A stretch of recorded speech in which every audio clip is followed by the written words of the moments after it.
Hello and welcome to Saving Lives in Slow Motion. Today, I'd like to talk about narcissists and psychopaths.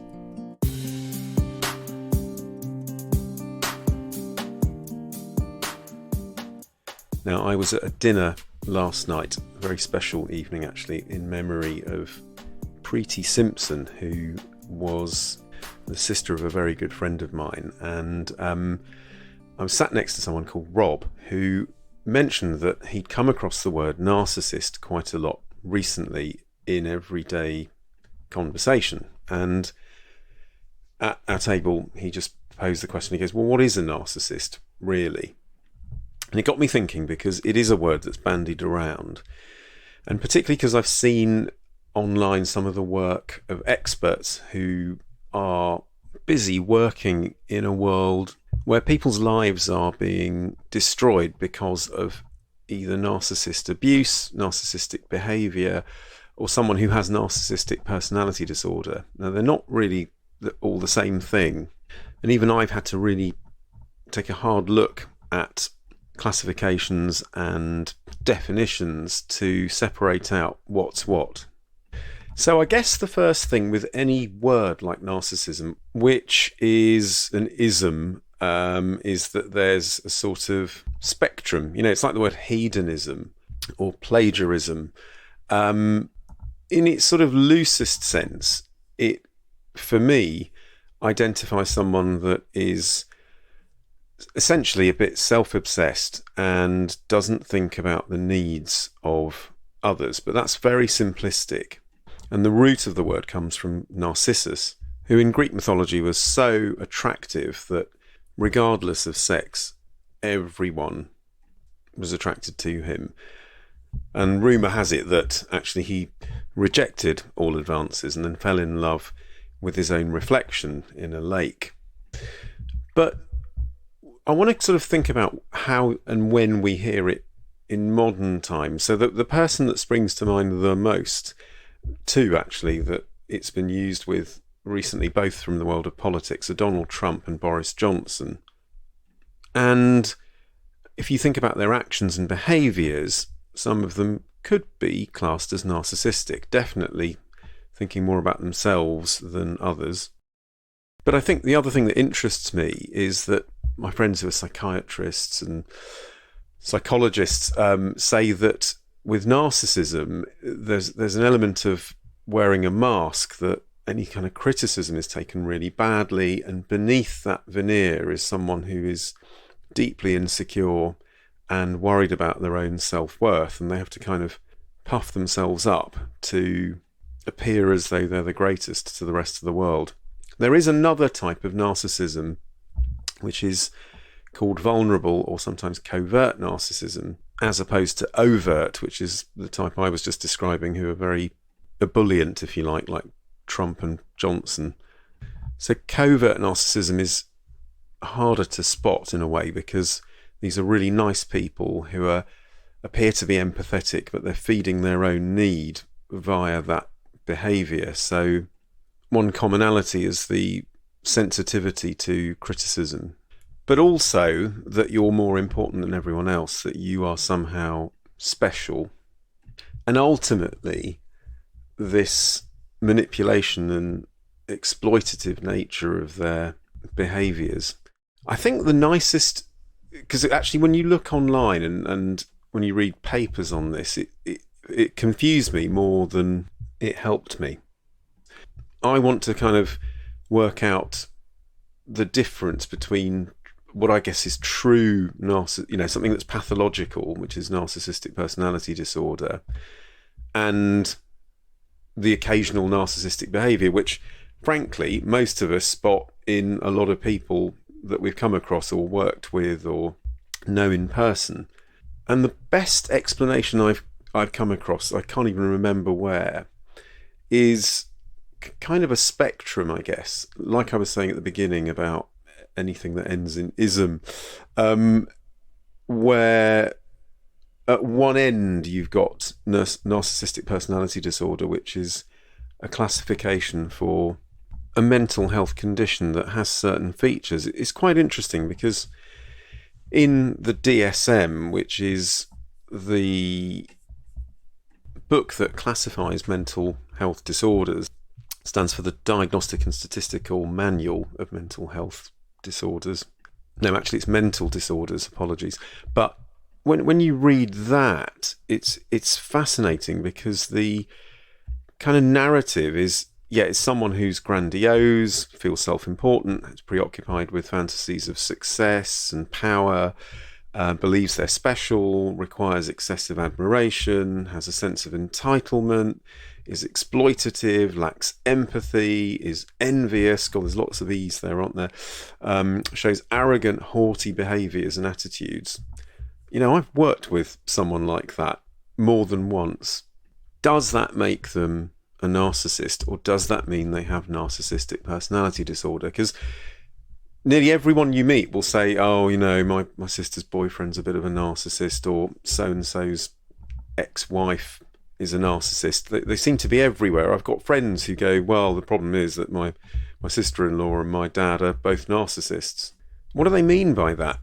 Probably what they mean is that a lot of their behaviours would fit on that list that I just read out. And I've realised that you can only be diagnosed with NPD, narcissistic personality disorder, if you've been assessed and diagnosed by a psychiatrist who knows what they're doing. But the rest of it, so that if you imagine a scale between someone who's not narcissistic in terms of their behaviours and doesn't have narcissistic personality disorder, which is at the extreme end, but is just a sort of confident person, then in the middle you've got this weird melee of sort of someone who has got some narcissistic behaviours, maybe a bit vain, maybe a bit into themselves, and then the last stop is NPD. That's how I see it anyway. And I'm a medical doctor, but I'm not a psychiatrist.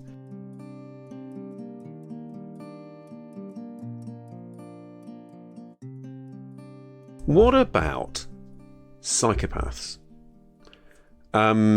So again, if you look at descriptions of psychopathy or sociopathy, and again, these are classifications in DSM-5, there's a massive overlap. In fact, most of the characteristics of a narcissist or someone with NPD fit psychopathy. But the big difference in real life between narcissists and psychopaths is criminality. And also the internal feeling of inadequacy that the narcissist is sometimes compensating for by seeking approval from others doesn't exist with the psychopath. So in fact, that's what protects the narcissist from engaging in criminal activity. Interesting. Why do people end up like this? What is driving their behaviours? Well, before we go into that, I wanted to just talk about this everyday use of the word narcissist. And I guess in common parlance, if you're not really overthinking it and thinking of it as a medical term, it's self-obsession. The world is more narcissistic, let's face it. Social media, me, selfies. That kind of use of the word, I'm okay with. I think where people get irritated is when you describe someone as a narcissist and actually they're just selfish or, a little bit into themselves. And maybe they've got narcissistic traits. We've all got traits of different personality traits. And if for a minute we just take the 10 specific personality disorders in DSM-5, which are, not in any particular order, avoidant, dependent, obsessive compulsive, histrionic, narcissistic, which we're talking about, borderline, schizotypal, schizoid, paranoid, and antisocial, which is pretty much the psychopath. You could argue, if those are in extremis and an end point that gets you a diagnosis, that most of us have traits of some of those. I know many people that have anxious, avoidant behaviours, and we used to describe one of my best friends at medical school as histrionic. looking for, attention and drama. And I think that's fine, as long as we can accept that is just how people are. In terms of what creates personality disorders, but particularly as we're focusing on narcissists and psychopaths, narcissistic personality disorder, it's the usual thing. It's a mixture of genetics and environment. But one really interesting thing is there is a neuroscientist called James Fallon. And I remember years ago watching a documentary on one of the US cable TV channels about his work. So he's a neuroscientist and was doing a research project looking at PET scans, which are uptake scans that look at the anatomy of the brain in a variety of people. And when he looked at these scans, they were random, but some had Alzheimer's, some had schizophrenia, some were murderers that were in prison. It was a real mixed bag, but what he found was that there were certain areas in the brain that are linked to empathy that were abnormal on these scans when it came to people who displayed psychopathic behaviour or were classed as psychopaths. But the most shocking thing for him was that his brain scan also showed exactly the same changes, and he comes from a family where one of his descendants had been charged for 7 alleged murders. Now, what's really interesting is he himself says that he's incredibly competitive, yet he's never murdered anyone or committed any major crime. And he even carries the MAOA gene, which is linked to violence and aggression. How is that possible? Well, his explanation is that he was brought up in such a loving family home that he thinks that may have been a protective factor. And this points towards our early life and how it governs our behaviours as adults. I've linked to his TED talk below because I think it's worth watching, and it's only 6 minutes long. Absolutely fascinating. Finally, if you're worried that you're a psychopath, there's a link to something called the psychopath test, which I took many years ago because there was a great book by John Ronson out about it and failed it miserably.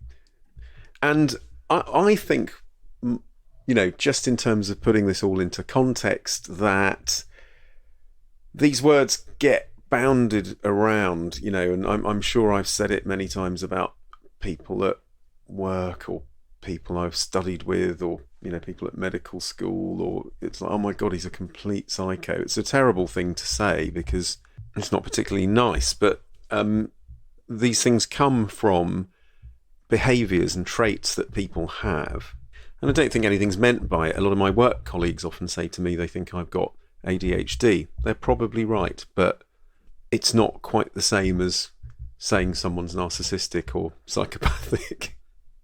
Anyway, I'm going to leave it there this week. A nice, short, sharp one on something that I think needs a bit of clearing up, and I hope that's helped do that.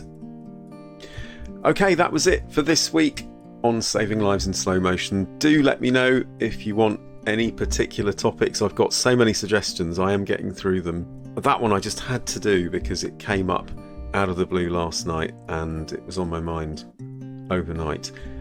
Take a look at the Facebook page. There's all sorts of things on there and on LinkedIn. I'm doing a live talk at the House of St Barnabas in January to tie in with the paperback release of The Health Fix. So if you're around, do come along and say hello. But until next time, do take care, stay well, look after yourself. Bye for now.